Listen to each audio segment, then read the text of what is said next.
Don't you give up. Yeah, that is, I was taught that there are only two ways to fail. There are only two ways to fail. One is failing to start, and the other one is failing to finish. We're giving up. And I think today there is a terminology I've used a couple of times, that we have a generation that is emotionally weak, because people are not, they've not had enough challenges to go through, because problems make us wiser. Yes, problems have a way of building us and bringing the best in us. And so when we have a generation that has gone through less challenges, then very little things, very mundane things can seem very big for them, and they break down emotionally. Today, we want to talk about critical thinking. Uh, this is a subject. When I shared this with some other people, I shared the flyer. One person told me, "This is always your pet subject, a subject you love," because as I look around, as I interact and even observe what is happening, it is easy to notice that there is a gap.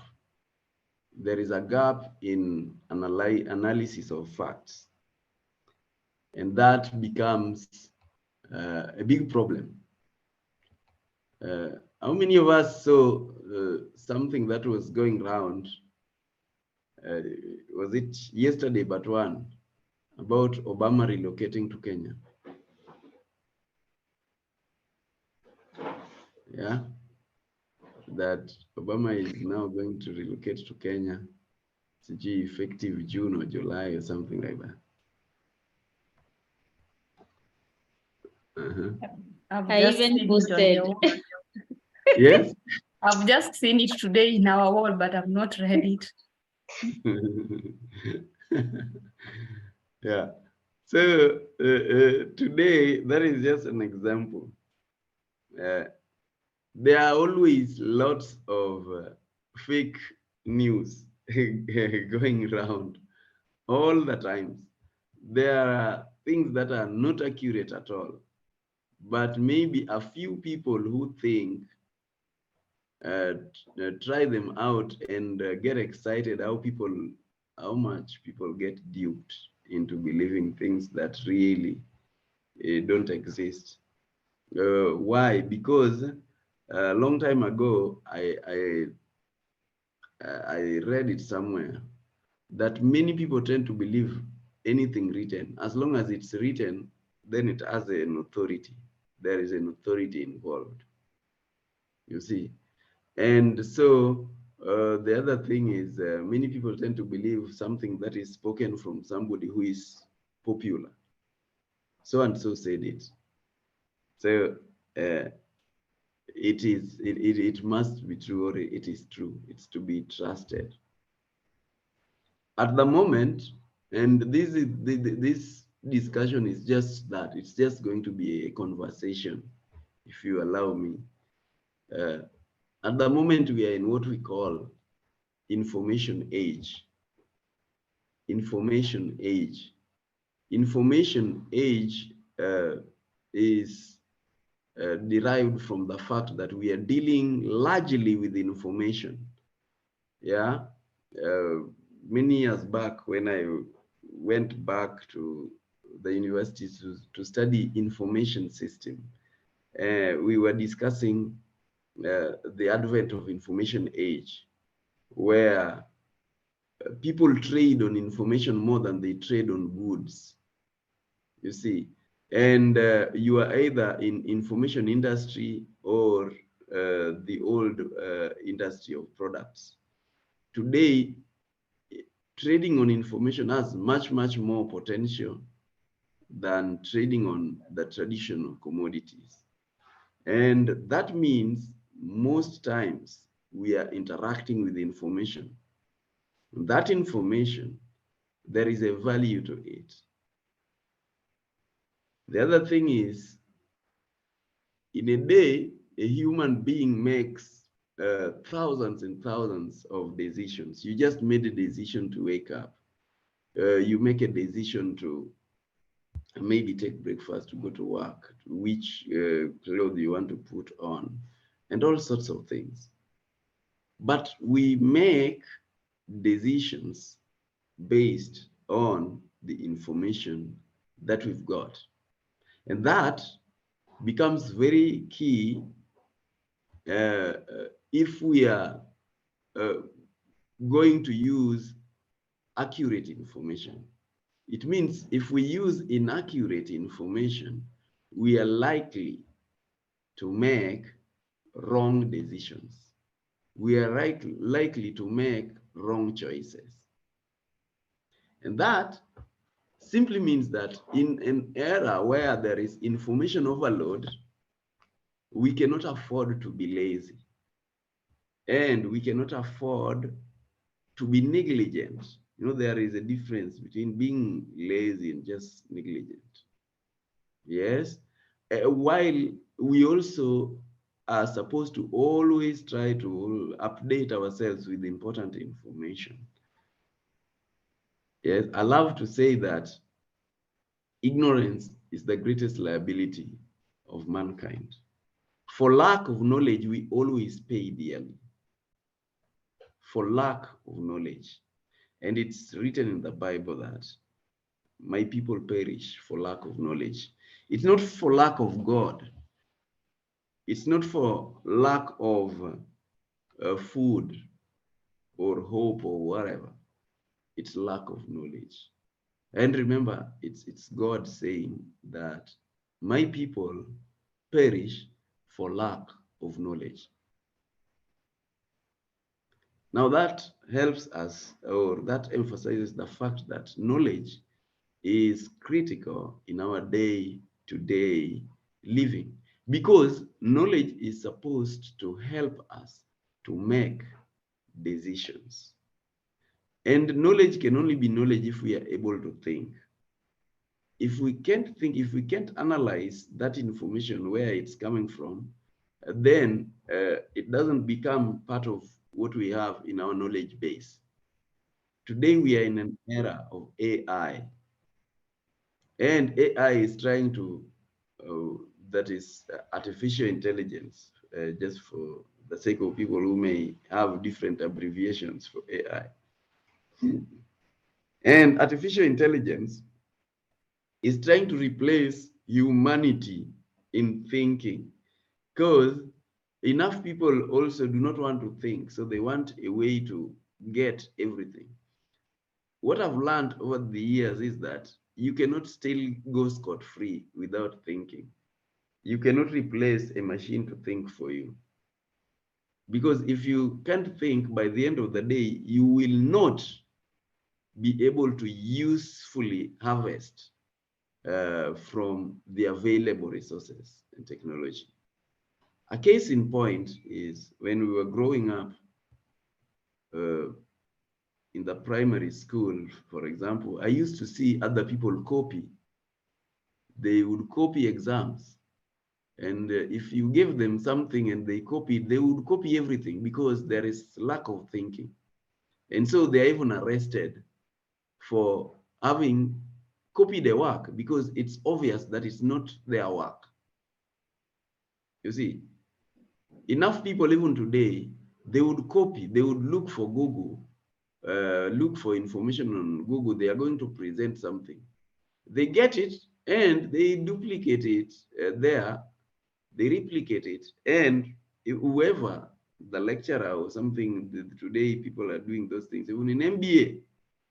And then they realize that whatever you copied is being thrown away because there was no thinking involved. You just picked and duplicated there. now we have ChatGPT. It can only help you if you are intelligent. If it can only help you if you are able to think critically. I remember an uncle of mine once said that don't it was talking to some other people, I think so, and I overheard. But I'm always keen. I'm always this person who wants to listen and digest information. So he said he was advised when he was studying abroad, whichever university, that don't advise people, don't give advice because fools won't take it. Yes, somebody else will answer that for us. Christine, good question. It's good to ask right now. Maybe Anne will answer for us what ChatGPT is. Don't advise people because fools won't take it, and the wise don't need it. In that statement, my only problem is it assumes binary. There is only the extreme, the fools and the wise. Maybe there are people in the middle who may use it. But the Bible says if you advise the wise, they become better. So I think they didn't get it wrong. But there is a point there. There are people who don't pick your advice anyway. So they will go ahead and do their own things. Anybody who would like to talk about what ChatGPT is?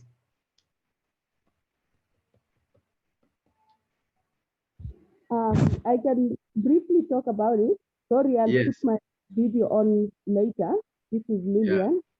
Yeah. I see somebody answered, but it's an artificial intelligence tool that it's a recent one that just came out that you can actually search for information, and it's kind of with like a think tank. So what they've done is for example, I was saying like it's a nightmare for teaching now, for people who teach here now, because for like here when people teach, you have to document all of your information and all of that.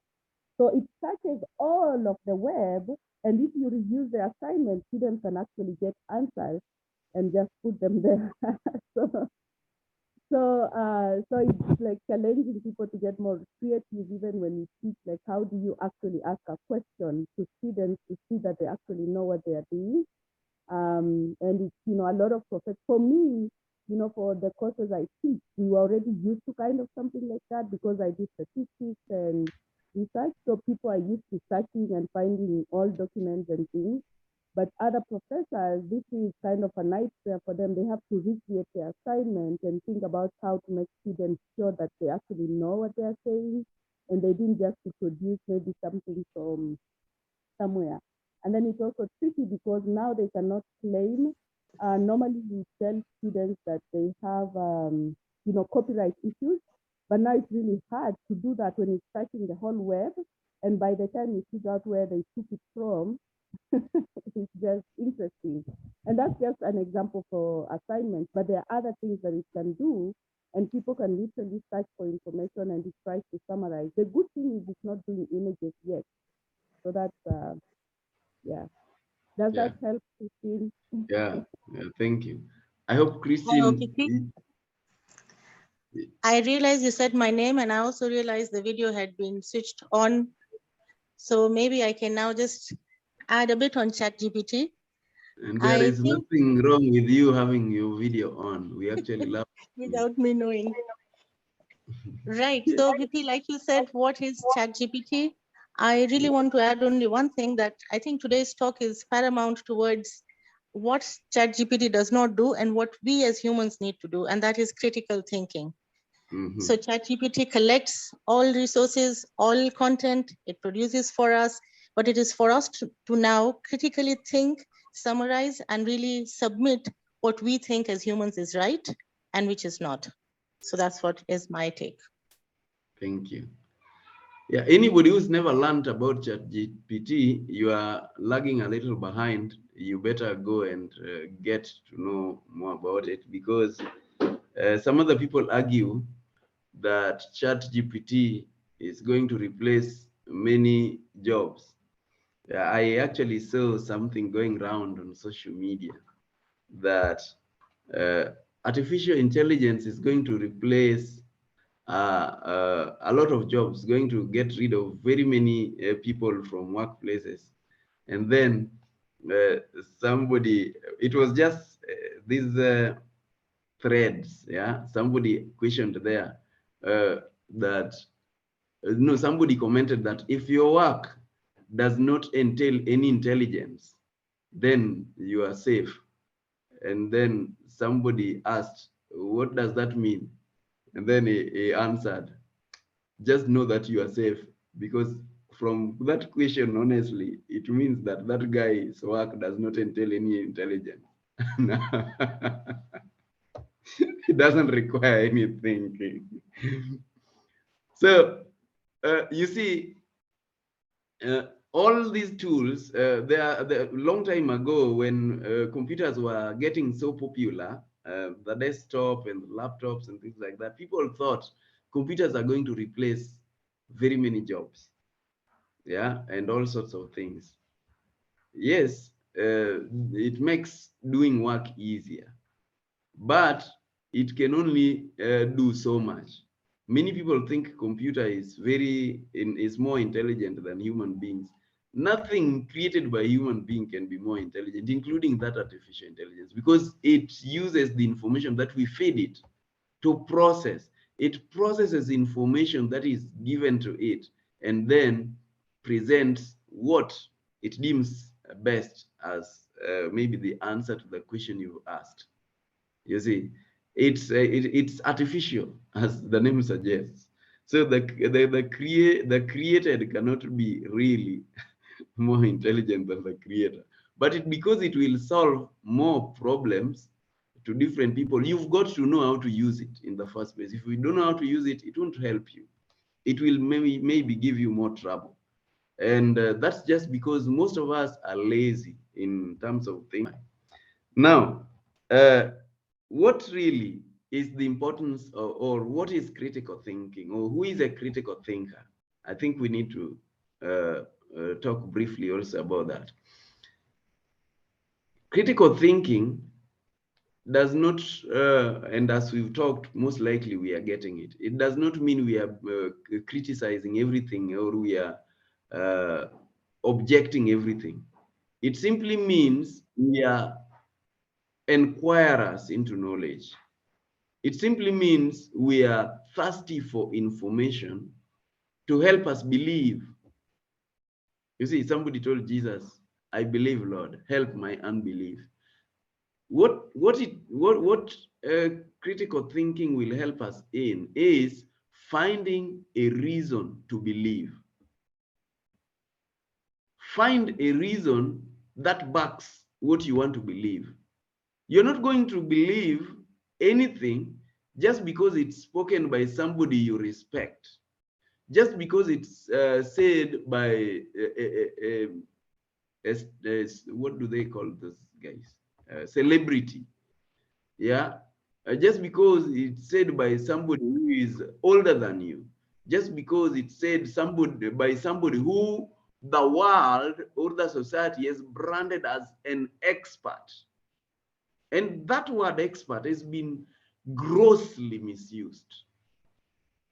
Grossly misused. And most times, if you look around, you realize that whatever was declared maybe useless by experts became very useful, including the stone that the builders rejected. So it's good for us, each one of us, and even the children that we bring, to teach them to think, to teach them to find reasons to believe any information that they are given. And I learned in my schooling that every time I questioned, I ended up getting a better understanding, and therefore I did not have to do a lot of revision, because the moment I understand it, I understand it. If I've gotten to the level I now understand this particular subject, then anytime you wake me up, you will always find that I'm able to speak about it. Because it takes me time to believe. It takes me time to inquire, to find a reason to believe. And by the way, each one of us need to go through this process. When I was born and brought up as a child, I acquired faith. For example, faith in God, because I was taken to church, and everyone tends to believe what your parents believe and things like that. But then along the way, you've got to question. Yeah, and you know, many times we are brought up not to question faith, which is false. If you don't question faith, you don't end up getting stronger in your faith. You've got to find a reason to believe. I had to find my reasons to believe about in God, to test what makes me believe that God exists.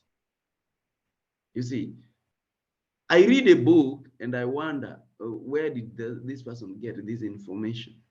And I dig back and I dig back and I dig back. And I come to a level where I say, I am now able to believe this. And it becomes part of my knowledge. Now, what I know, what I can use to direct my life, to make decisions. And if we are going to just believe everything we are told, the doctor tells you, seems like you have 45 days left to live, and then you just believe it, you have some problem. Yeah, seems like this condition of yours will need some major surgery. I have bad news. Nonsense. Please don't just pick everything that's told to you. Find a reason to believe it. It's not because it's done, many of them. Just do comparative analysis. Just do checks. Check around. What does this entail? Enough of us don't even ask doctors, why do you give me this drug? What is this one for? And what is this one for? Why do I need this? Yeah. For example, somebody gives you, this one is for the pain, but I'm not feeling pain. I just told you I'm not feeling any pain. So why do I need this? I don't need this. I'll not take this. I need to take this. I can take this. I don't need this. Yeah. Many of us don't. Anything you're given, the doctor said. Yeah. That is part of our biggest problem, by the way. If we are not going to ask, then we are going to be casualties. My grandmother taught me. This was one of the best lessons I got from my grandmother. I was in class 5, and we were chased away from school. We were sent home to go for some fees. I don't want to call it school fees because it wasn't really school fees. It was payment for a poster or Kenya Posts, yeah, the post office box for the school, and also payment for watchman. So it was just about, I think, 20 shillings or something. It was very little money. But then my grandmother asked something very interesting, that how many children are in this school? If everyone just paid this, how much do they pay? Then she uttered a statement that stuck with me, that fools are food for the wise. Yeah, truly, fools are food for the wise. And you realize that you are either, you see, recently we were discussing something. I think it was a money subject, and somebody brought in a quote by Einstein that compound interest is, I think, the 7th wonder of the world. That if you don't understand it, you pay it. If you understand it, you earn it. So in either case, in any scenario, if you do not understand something, you will pay for it. You pay either by money, or you pay by pain, or you pay by another means, but you become a victim towards. So we must develop this level of curiosity to know more. I was discussing this on Friday with some friends. I think maybe some are here. That I would be disturbed by just seeing a computer. I tap on A and then I see A in the screen. And those days, it was a keyboard, separate from the desktop, separate from the screen, that, if you remember, separate from the system unit. How did it know that I tapped on A and bringing the A? Yeah, many people don't think and don't care about that. I would wonder when I was listening to a radio, for example, at home, how does it work? Now, those are more scientific, but generally you should be asking yourself the little questions about what you hear, because it therefore helps you to affirm your belief. And my faith in God today is so immovable because I interrogated faith for so long. I interrogated faith. I interrogated the concept of life after death for many years. And to me, an idea can take many years. Yeah, can take 3 5 years. I'm still nudging some thought in my mind. But then one day, I just feel like I've gotten the answer, finally.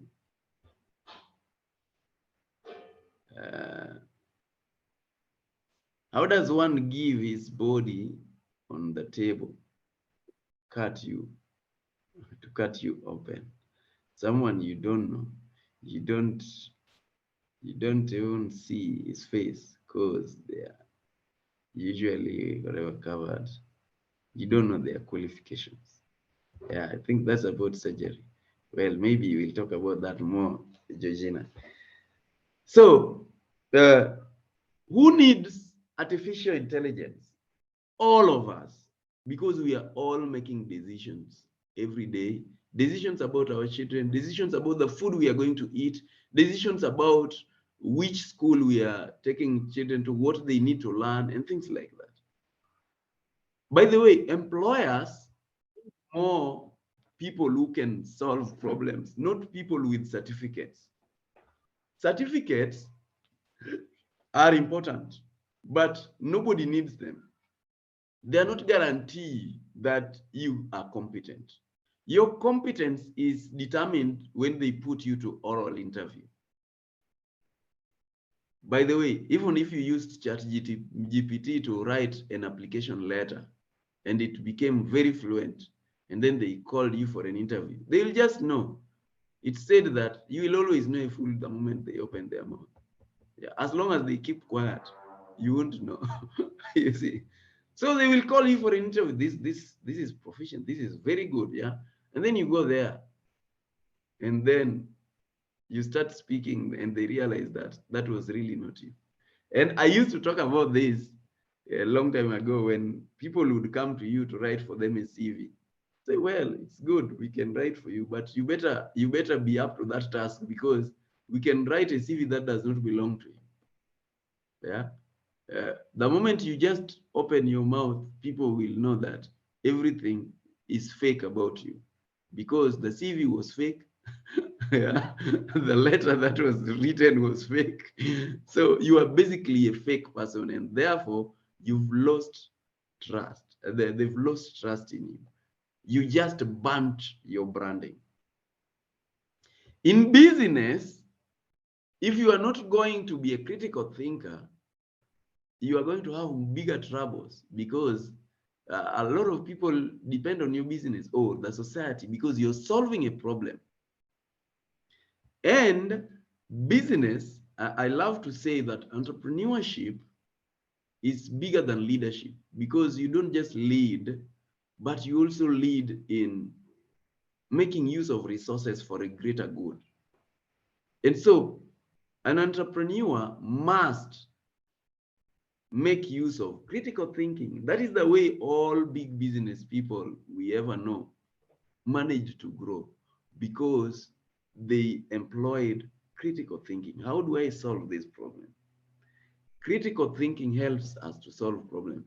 A lot of you remember algebra in school. Algebra was an example of critical thinking. Only that many of us, as long as we remember formula, we will just use that formula. But we don't engage a lot of thinking. Many people feared physics. Why? Because physics entailed a lot of thinking. You are given this, but then you are now expected to use that knowledge to apply it to real life scenario and solve a problem. So those are examples.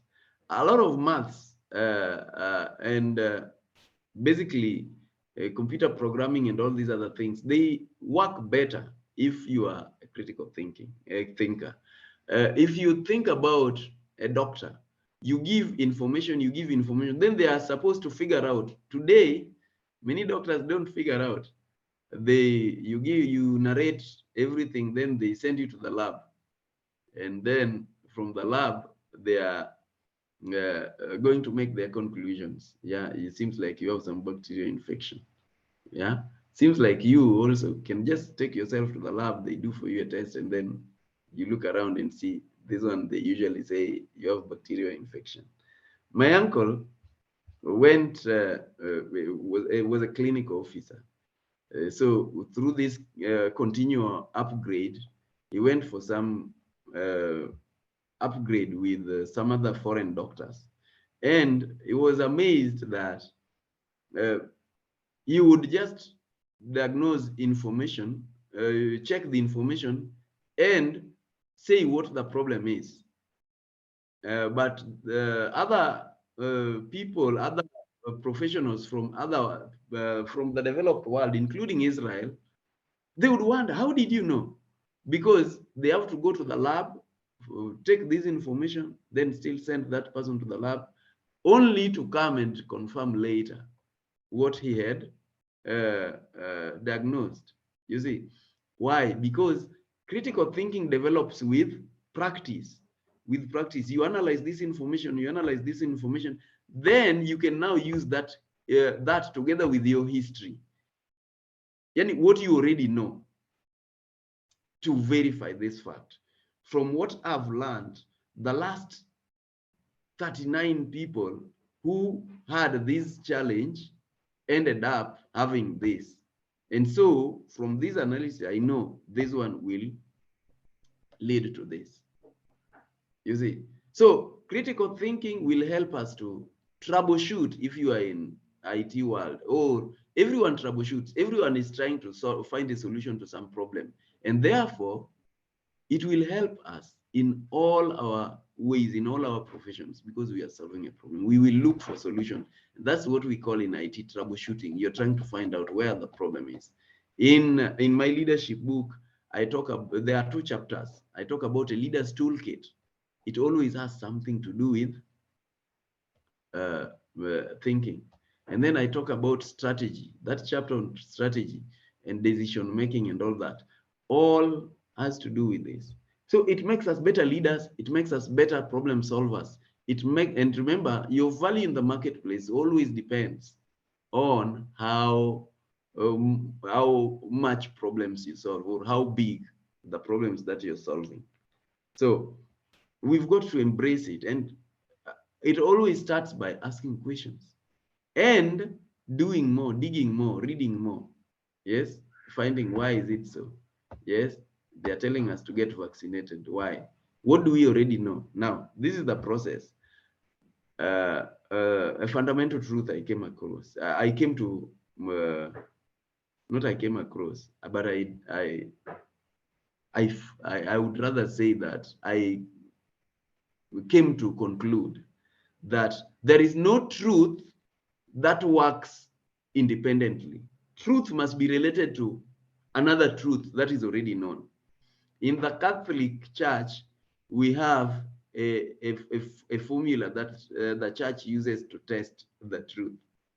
Yes, if somebody comes up with something that I got a vision, yes, that maybe this one is going to happen, this one is going to happen. So there is always a test of truth that the church goes through. Yeah, one is, does it conform to what is already known. The tradition, what we already know, does it conform? Yeah, and that thing can work for you even in your life. Does it conform to what is already known? Somebody tells you, I went to the end of the world and threw that bottle there. Does it conform to what is already known? What is already known? Where is the end of the world? We don't know it because the earth is spherical. So that statement doesn't make sense. You see? Yeah. Number two, does it conform to the scripture? Now that could form part of what is already known, but there is more that is known that is out of scripture. So that is, does it form part of the scripture? Yes. And then number three usually is, does it conform to the doctrine of humility? Because if there is no humility in it, then there is no likelihood that it's from God or from Christ or something. Yes. And this was developed after lots of errors in judgment. I remember there is a story I read about a certain Catherine of the Cross or something like that. An imposter nun who duped the church for 50 years, but she was betrothed to a devil, to a demon, and was hired at childhood as a baby to post as somebody who is pious. And this contract was for 50 years. So at age 50, or was it 55? This is something that you can get online. Mystics, if you look for mystics of the church, you read about Catherine. And finally, she was exorcised. I think that's the word. The demon was removed from her by an exorcist. Usually there are exorcists in every diocese, somebody who gets rid of those demons from people. And she became well after many years, over 50 years, you see. So there is always a process of testing the truth. The truth should always conform to what is already known. Yeah, if we already know, for example, that that fire burns, then there can't be another truth that will be opposite to what is already known, that fire burns. So we must start from that premise that fire is hot, it burns. You see. So we check truth against, we check the statements or what is posted against what we already know, and that's why we need to also know as much. Yes, if we have no much information, then we can always give it benefit of the doubt. It doesn't make you a rebel. You don't need to be stubborn. You just need to always give benefit of the doubt because you do not have enough information. But you take time to go dig and find out. I remember in one of the defense for PhD, a lecturer was told, he was lecturing, but he was also working on his PhD. So I was attending that particular discourse. He was told, no, this we already know, go read literature. We always need to go read literature and find out what is already known, so that when we are coming up with something, we come up with something that is building on what is already known.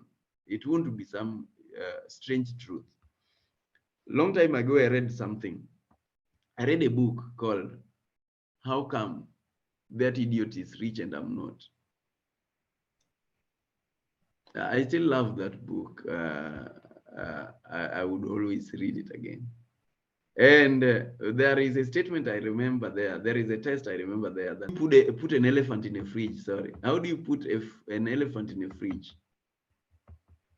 Yeah. How do you put it, Susan? How do you put an elephant in a fridge? I remember you loved that. You open the fridge and take the elephant and put it there. You open the fridge, put it there, and then yeah, through the mind. Yeah, okay. Then somebody would ask, how do you put the giraffe in the same fridge? And then the answer what? Yeah, people would say you chop it like that. But remember, they didn't tell you the size of the fridge. Yeah, so you don't think too much. Just put it there. So you remember to remove the elephant and put the giraffe in the fridge. And then somebody asks, then there is a meeting for the animals. And there is one cheeky animal which missed the meeting. Which one is it? And everyone would accuse the hare and all sorts of other things. But we all know that giraffe, yes, I think giraffe didn't attend because it was in the free. Now, it's difficult for many people to know what is the essence of that particular series of questions. But the essence is we must connect the dots from the beginning. Where did the rain start beating us? We cannot treat them discreetly.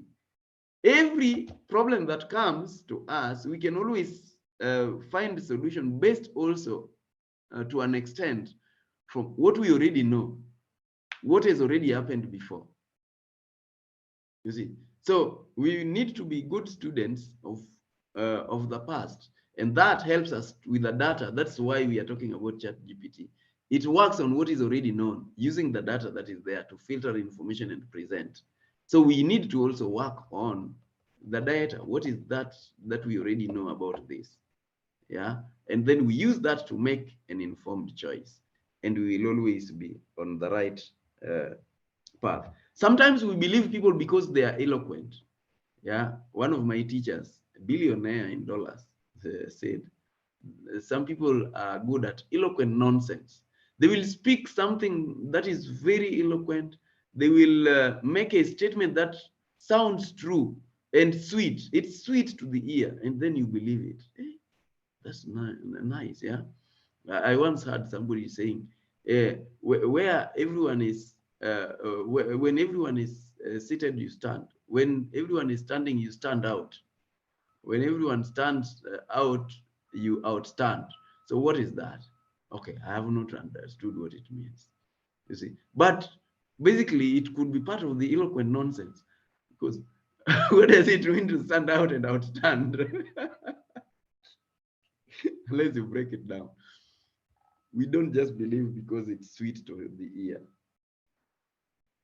And it said that when a lie is repeated many times, it becomes true. Just because you hear many people believing it does not make it true. When most times majority are wrong. It said that only 2% think, 3% think they think, 95% would rather die than think. So most times if you follow the majority, you are probably part of the 95%. Develop a reason to believe. It will be beneficial to you in your career, in your enterprise, in your life. I learned not long ago this one, just recently, that when you are, if you lack information, or if we use the word a fool, fools can become rich, but living long might be a bigger problem, because they are likely to make wrong decisions even with everything that affects them, and they will enter into trouble. So, but with wisdom, you are more likely to live long, because you can stay away from trouble. You can stay away. You can stay safe. That does not mean you become a coward. You will still be brave, but you know what battles to pick, and you know even which food to eat, because even today, many people, we are told that we dig our graves with the spoon, with our teeth. Yes, the teeth that we bite what kills us. You see, yeah. So maybe I'll stop there, and people can do comment, can ask questions. We know that our education system encourages rote learning. It's just memory. Yeah, who was born where, and what is the formula for what. If you remember that formula, you use it, it works. Yeah, and then nowadays we also use calculators and computers, so we don't need to think much. And for not using the brain, it becomes more or less useless. There is what we call law of use and disuse. A long time ago, I looked at it and said, there are enough people who will have their brains by the time they are dying as good as new, that if you could pick it and replace it, give it to somebody else who needs it more, maybe they would make better use of it, because it was not used. Yeah, it was not used. It was only used for mundane things. You know, there are things you don't think about, like your heartbeat. Your brain already knows how to do it. But where there was need for critical thinking, it was really not used. So yeah, and that's why many of us we don't want to make decisions. We will go ask everybody else, what do you think about this? I was thinking of investing like this. What do you think about it? And then they go ask another person. Then they go ask, then they get confused and they get paralyzed. Many of us want to only use what somebody told us, and then when we fail, we go and blame them. We are told, even when you are reading books, read this, read this, read this, then form your own opinion out of it. Yeah, I was taught, let people advise you, but don't let them decide for you. Okay. Any question or comment on the same? I know it's beautiful subject. We can talk, but we only have limited time. Yes. Thank you so much, P, for that great session.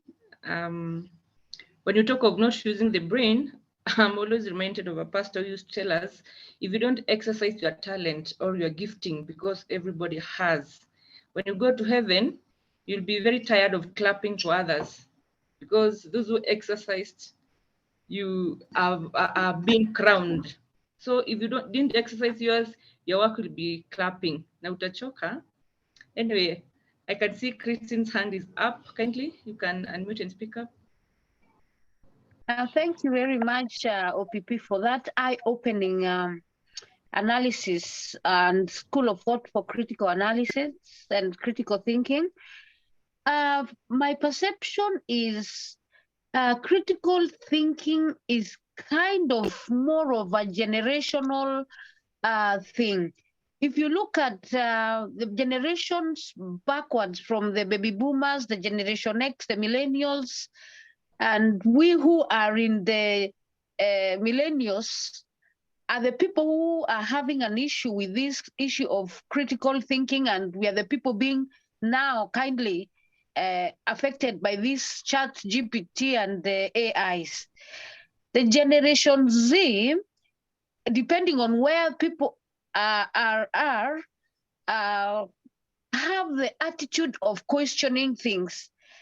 And I cannot say enough of how the CBC curriculum caters for the aspect of critical thinking, because the schools here where I am, children started that CBC years ago. And even our own children, they go to school, they learn the critical thinking from very young, and they question everything. Like, I cannot tell you how many times my kids ask me, but why, mommy, but why? And I fall short of even answers, because they are taught critical thinking from very, very young, because they embrace the fact that it is an intellectual discipline process, which they have to apply in analyzing all the information that they're getting from them. And when the critical thinking domains that they are taught in the schools, from the personal domain, that is the information that they get and they gather or they are given, they apply it at a personal level. Then they also have to apply it at an interpersonal level, which means that they involve the interactions of how they interact with the other people. And also they put it into contextual method, or applying it across the board. So it is kind of the way that we are getting to embrace this thing. And I tell you, our generation now is the one which will have a challenge. But the CBC, the Generation Z and the Alphas, I think critical thinking starts very early, and it is very, very helpful. One of the reasons why we need to really embrace that. That's my contribution. Thank you. Actually, I wanted to say that I think CBC should be able to solve this, because though enough of us parents are getting tied to the previous education system, and I see the argument in parents groups, people still want to see, they want to have we were discussing this again on Friday. They want to have remedials. They want to see children performing and being ranked in a particular manner. At some point we asked, why don't they teach people that let's write all the words that begin with A. Why must it be A for apple? Yeah. So if you told a child, they ask you A for, you said A for example, antelope. Yeah. A for anti-money laundering. Yeah. And then it's, no, it's A for apple. B is just for ball, nothing else. So I think the present CBC, if embraced, will be able to address part of that question. And if we can bring up children who question things, the idea is not to have all the answers, but the idea is to also help them to become inquirers. Tell them, find out why. Go find out that information and come help me know. Yeah, or you ask them, what do you think? What do you think about this? Then they become people who research. Sometimes when I have problems, including IT problems, I delegate to my daughter. I tell her, you go find for me that solution, then come and tell me. Yeah, and they go find, she goes finds out, then she comes and solves the problem. And to me, my intention is I should build that resilience in her so that whenever there is a problem, she's able to go find it out. I remember when I was at one point at home in the village, and she had installed for me some machine, a computer, a laptop with Ubuntu. And I'm at home, and she forgot that password. I'm trying to call her. Where is the password? Then I told her, now it seems we can't get password.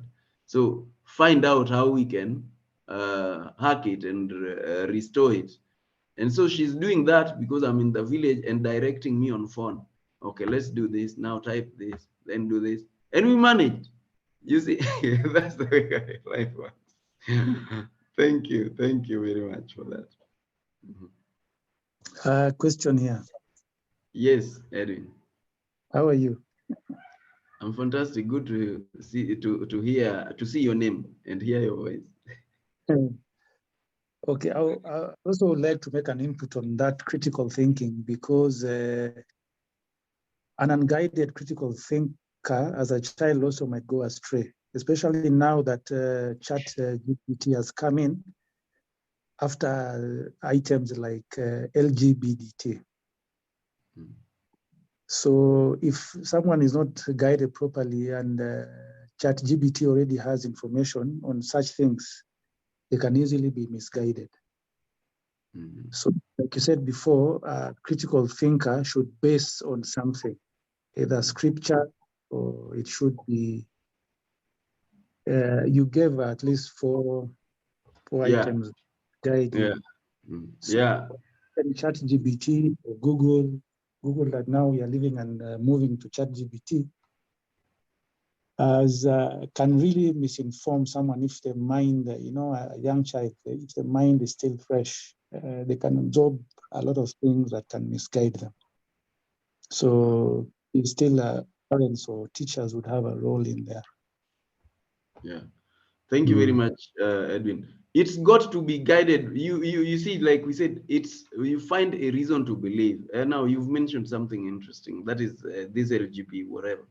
And you see, it doesn't take brains to find that these people have some problem if you can just think critically. Yeah. You see, so the other thing I love to talk about is over-reliance on authority. You see, for example, Christians have over-relied on authority of the Bible only to defend the human institution and the natural way of living, and to talk against the LGBT, whatever. Now, if we could employ better argument beyond just the Bible, yeah, I have a young man friend whom I mentor, and we discuss a lot of things, and he was telling me that our only downfall to this is every time we will only quote the Bible. But if we just asked questions, asking these people questions, what of this, what of, with assumptions, you see, in science, and basically this is what critical thinking entails, is assumption. Let's assume that everyone was either gay or lesbian. How many years, how much would the population grow? How many years would it take us to, what would happen in 10 years or in 20 years? You see, if we just thought about it, and then we are able to find out some arguments that will be able to help us. Yeah. So let's keep thinking more. Let's keep finding the basis for our reasoning. What is already known, there is nothing like an independent truth. I love to say nowadays, this is my philosophy: truth must converge. Truth must converge. There is no parallel truth.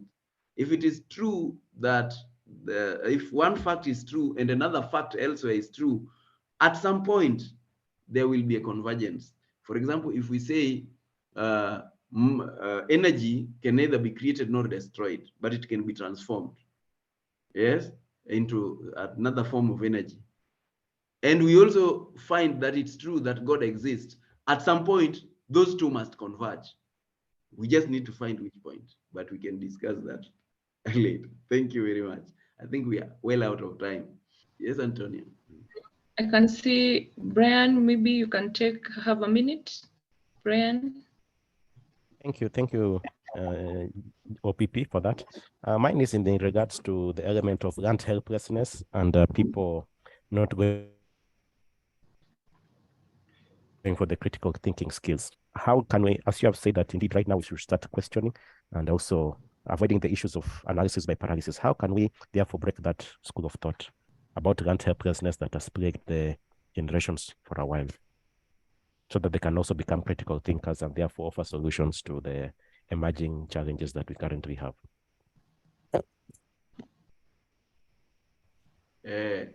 I want to believe I got you, that I gave this example of you ask this person, you ask this person, you ask this person, then now you have no idea what to use. Why? Because you want to only use somebody's idea and everyone is giving you different ideas. You see? So I think we started, I saw probably you came a little late. We started by discussing what it entails and why it's important for us to have critical thinking and who is this person who does critical thinking. And part of what we have said is whatever you are told, you should be able to find a reason to believe it. You see, if I say that now recently, not in the last couple of years, people have been marketing these online investment, whatever. And even my friends and close friends for that matter. And I wanted a reason to believe that it can give such abnormal profits, you see, and I couldn't find. And a couple of them would always go down after a couple of months, then they come and say, I was also duped into it. You see, so the moment we hear something, let's go and dig. What do we already know about this? For example, we know that many investments hardly go beyond maybe 20% per annum. But if somebody wants to tell you something that will be 100%, over 100%, something that could even be 600% per annum, or even within 28 days, you are going to get this. Where do they invest it? That they invest it in oils. And then these oils, how much profit do they find, do they get in a day? Yeah. And then you start questioning and you realize that doesn't seem to add up. Yes, Edwin, you want to say something? No, I'm okay. Okay. Yeah. So I think because of time, we can pick this up another day and move on.